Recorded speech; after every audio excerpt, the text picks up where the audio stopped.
bukan hanya mencemari lahan pertanian warga. Ternyata PT Tiki Jaya Plasindo langgar beberapa aturan lainnya.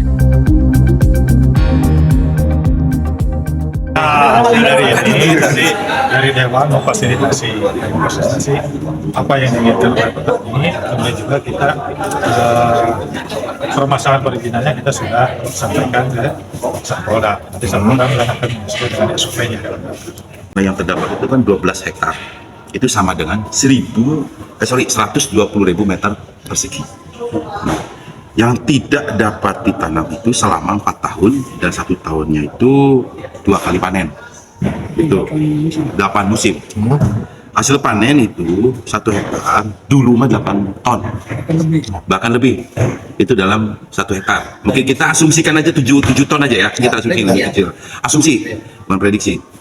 Para petani yang terdampak, yang pertama adalah sesuai dengan tadi RDP yang terjadi, gitu kan. Ternyata kan banyak dokumen-dokumen yang tentunya baik dari segi perizinan, baik dari segi lingkungan dan sebagainya. Tentunya tadi yang paling penting adalah di bidang ketenagakerjaan juga ternyata kan posisinya si karyawannya tidak terdaftar di khususnya di dinas tenaga kerja. Ini juga menjadi bahan bagi kami untuk ditindaklanjuti ke depan seperti itu. Langkah-langkah kesepakatan yang tadi sudah disepakati bersama, yang pertama DPRD akan mencoba untuk bermediasi tentunya dengan pihak PT Tiki Jaya Plasindo, terutama terkait masalah ganti rugi alih lahan, ganti rugi tentunya untuk penggantian lahan pertanian yang terdampak.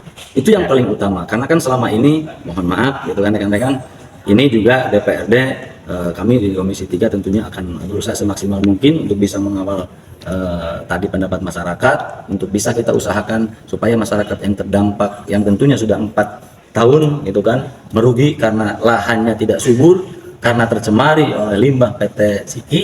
Nah, ini juga menjadi PR untuk kita DPRD Kabupaten Subang untuk bisa memfasilitasi para petani itu bisa mendapatkan ganti rugi atau biaya kompensasi dari PT Tiki.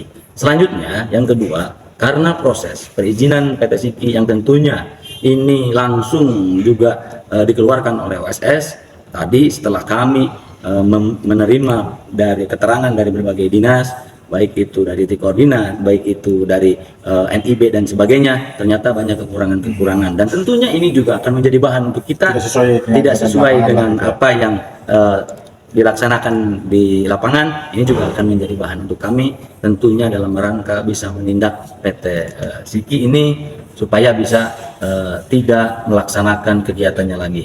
Selanjutnya, sesuai dengan tadi dari PPAS KLHK dari Kementerian sudah turun, kita sedang menunggu hasil lab yang tentunya air limbah tersebut sampai sejauh mana pencemaran dan sebagainya. Nah, ini juga menjadi dasar kami untuk menentukan kebijakan ke depan, apakah ini harus ditutup secara permanen ataupun ditutup secara boleh dikatakan tidak permanen. Nah, nanti keputusannya setelah nanti hasil lab ini keluar dari tentunya dari Kementerian KLHK. Seperti itu. Hari ini pengusaha PT Tiki-nya diundang nggak Pak?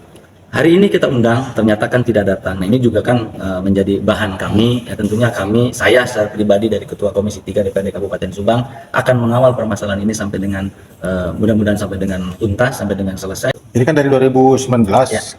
Kok mengapa baru ada respon mungkin saat ini? Sedangkan menurut pengakuan dari perwakilan petani, sejak adanya kejadian itu dari 2019-2020 sudah ada laporan, tapi tidak ada tindakan konkret gitu. Nah, izin, kalau terkait masalah laporan tadi kan, terus terang saja ini permasalahan ini dari DPRD Kabupaten Subang, karena saya menjabat DPRD Kabupaten Subang itu ke Komisi 3 itu di tahun 2021. Nah, baru hari ini khususnya kelompok Tani Priga Jaya ya Pak ya, melayangkan suratnya secara resmi ke DPRD Kabupaten Subang, tentunya ke Komisi 3. Betul ya Pak ya? Seperti itu. Sehingga ketika ada kita targetan dalam 1 bulan ini mudah-mudahan bisa beres, karena kan posisinya kita juga harus ada proses-proses lobby-lobby dan sebagainya Pak ya. Berarti 1 bulan itu terhitung dari mulai pengeleban itu ya? Apa Pak? Proses KLKH. Oh iya, nanti setelah proses itu mulai itu kita yang mudah-mudahan 1 bulan beres, karena setelah hasil lab turun kita juga akan melakukan langkah-langkah tertentu yang tentunya tadi sesuai dengan aturan yang ada. Berarti sekarang posisi baru terbentuk karena kan belum ada hasil lab itu.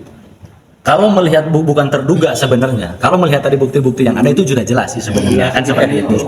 Atas adanya pelanggaran hal seperti itu, apa yang akan dilakukan oleh Ketua DPRD Subang jika kalau memang PT Ciki tetap mengindahkan permintaan penggantian rugi, Pak? Yang pertama ya tentunya kita akan juga mendampingi masyarakat, gitu kan, melakukan pendampingan kepada masyarakat untuk melaporkan kepada aparat yang berwajib.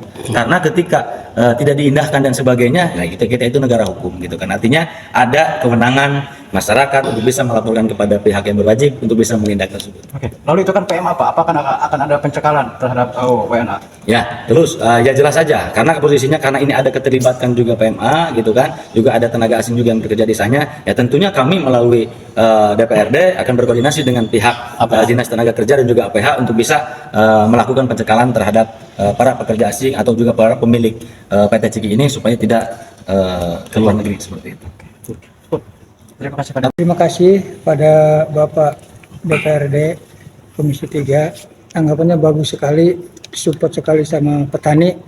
Saya ucapkan banyak-banyak terima kasih kepada Bapak DPRD. Harapannya gimana, Pak? Harapan petani yang nggak ada lagi yaitu tuntutan ganti rugi dari PT Ciksi Jaya Plesindo itu, Pak. Oke. Pak, ini memang kan dari 2019 kan kejadian. Memang dari dulu apa pernah ada upaya Dari ataupun tahun bagaimana? 2019 kami sudah mengadu ke pihak dinas DLH. Adalah Ya, tapi sampai saat ini tidak ada tindak lanjut. Ya, kira-kira berapa kerugiannya Pak per sekali panen itu Pak?